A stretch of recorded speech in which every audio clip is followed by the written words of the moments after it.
Imagine stepping outside your house and feeling your eyelashes freeze almost instantly. Your breath turns into ice. The air hurts your face. Your phone battery starts dying within minutes. And if your car engine isn't kept warm, it may not start at all.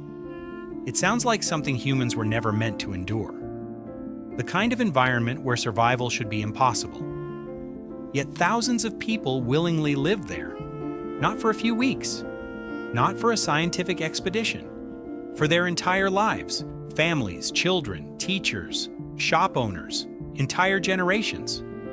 Welcome to Oymyakon, Russia, the coldest permanently inhabited town on Earth, a place where winter temperatures can fall below -60 degrees Celsius. And somehow, life goes on. Most people think they know what cold feels like. Maybe you've experienced snow, a freezing morning, a harsh winter storm. But Oymyakon operates on a completely different scale. This isn't uncomfortable cold. This is survival cold. The kind of cold that changes every aspect of daily life. At temperatures below -50 degrees Celsius, ordinary routines become challenges. Walking outside becomes a calculated decision. A simple mistake can become dangerous surprisingly quickly. And yet, for the people who live here, this isn't some extraordinary event. It's normal. That's probably the strangest part. Human beings have an incredible ability to adapt to conditions that outsiders would consider unlivable. Oymyakon sits deep in Siberia, one of the most remote regions on Earth. Surrounded by vast forests, mountains, and frozen landscapes, the town feels almost disconnected from the modern world. During winter, darkness dominates much of the day. Snow covers everything. Roads disappear beneath ice. Temperatures remain brutally low for months. And despite all this, life continues. Schools stay open. People go to work.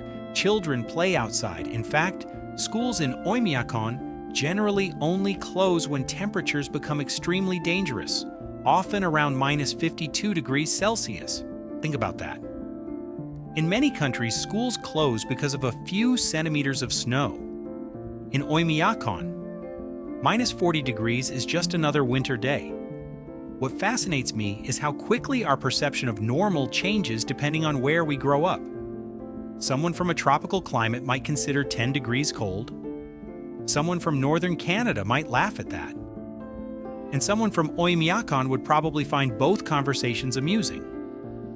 Normal is relative, and nowhere proves that better than this town. The reason Oymyakon is so cold comes down to geography. The town sits in a valley where cold air becomes trapped. During winter, dense cold air sinks and remains concentrated in the area. Combined with Siberia's extreme continental climate, the result is astonishing. The lowest officially recorded temperature in Oymyakon reached around -67.7 degrees Celsius. To put that into perspective, that's colder than many parts of Antarctica during certain times of the year. It's the kind of temperature that sounds less like weather and more like a system error. Living here requires constant adaptation. Cars are rarely turned off for long periods. Many residents leave engines running for hours, some even overnight, because restarting a frozen engine can be nearly impossible. Modern technology struggles, plastic becomes brittle, metal can crack, batteries lose power rapidly, even everyday tasks become complicated. Imagine grocery shopping when the outside air is cold enough to freeze exposed skin in minutes. It's difficult to appreciate how demanding that is until you imagine doing it every single day. And yet, despite these challenges, people stay. Why? It's a question many outsiders ask. Why not leave? Why not move somewhere warmer? Some do, but many don't. Because home isn't always about comfort. It's about family, community, identity, history. The same reason people remain on remote islands, deserts, mountains, and countless other difficult places around the world. People develop connections to places that outsiders don't fully understand. And frankly, I think that's something modern society sometimes forgets.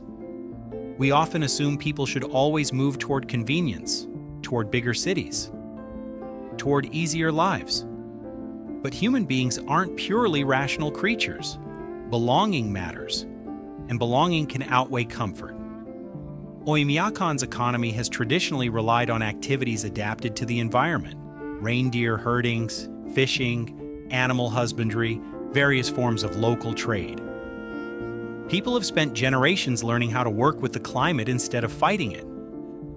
That's an important distinction. Many modern cities try to dominate nature. Oymyakon survives by respecting it. The environment always wins here. Residents understand that.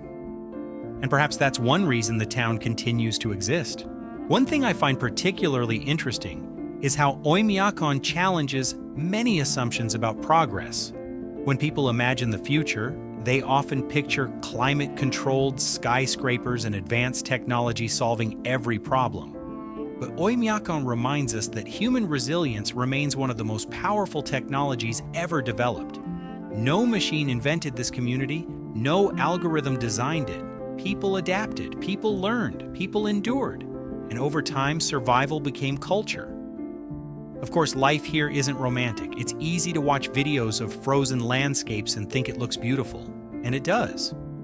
But beauty and comfort are not the same thing.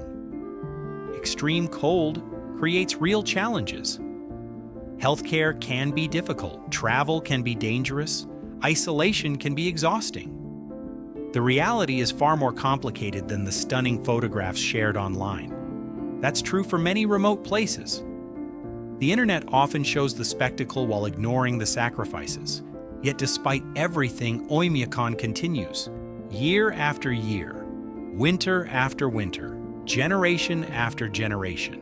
People wake up, go to work, attend school, raise families, celebrate holidays, build lives, all in conditions most of the world would consider unimaginable.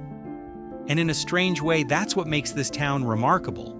Not the temperature, not the records, not the headlines, the people. Because surviving a place like Oymyakon requires something extraordinary, not superhuman strength, not special technology, just determination. The quiet kind, the kind that rarely makes news. As another Siberian winter settles across the frozen landscape, temperatures begin falling once again. The roads freeze, the forests fall silent, the air becomes sharp enough to sting, and life continues because, for the people of Oymyakon, this isn't the coldest town on earth.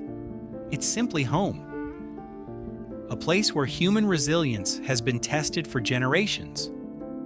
And a reminder that no matter how extreme the environment becomes, people have an incredible ability to adapt, even at the edge of what seems possible.